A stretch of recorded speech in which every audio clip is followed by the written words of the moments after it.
केवल एक यांत्रिक क्रिया बनकर नहीं रह जाना चाहिए। यदि कोई व्यक्ति दिन रात भगवान का नाम लेता है किंतु उसके विचार, वाणी और कर्म दूषित हैं, तो ऐसा नाम जप पूर्ण फलदायी नहीं हो सकता। यह तो ऐसा हुआ जैसे कोई व्यक्ति अमृत का पान तो कर रहा हो किंतु साथ ही विष का सेवन भी कर रहा हो। ऐसी स्थिति में अमृत भी अपना पूर्ण प्रभाव कैसे दिखा पाएगा। भगवान श्री राम को मर्यादा पुरुषोत्तम कहा जाता है। इसका तात्पर्य है कि उन्होंने मानव जीवन के प्रत्येक क्षेत्र में आचरण की उच्चतम मर्यादाओं और आदर्शों को स्थापित किया। उनका संपूर्ण जीवन ही एक दिव्य संदेश है।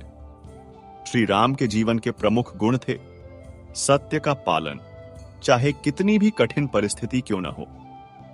वे सदैव धर्म के मार्ग पर चले और उन्होंने धर्म की रक्षा के लिए ही समस्त कार्य किए। वचनबद्धता उनका एक और महान गुण था।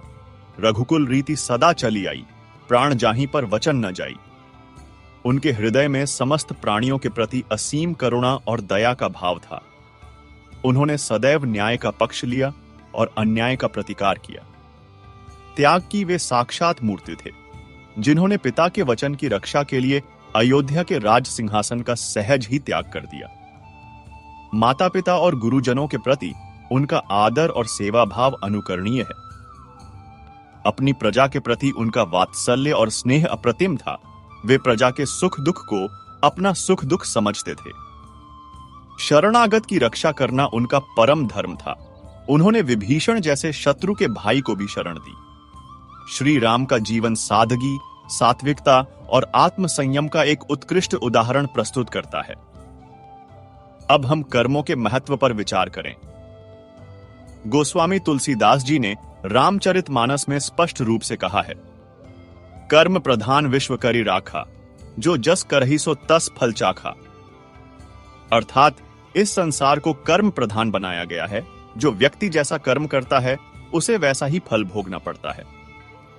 यदि कोई व्यक्ति मुख से तो श्री राम कहता है, परंतु उसके कर्म, जैसा कि आपने उल्लेख किया, गड्ढे और गंदे हैं, अर्थात वह छल कपट करता है, दूसरों को पीड़ा पहुंचाता है, अधर्म का आचरण करता है, तो उसका नाम जप केवल एक दिखावा या आत्म प्रवंचना मात्र है।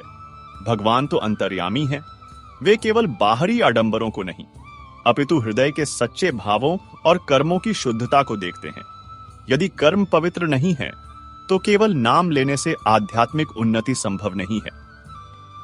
भगवान श्री राम का संपूर्ण जीवन करुणा, दया और अहिंसा का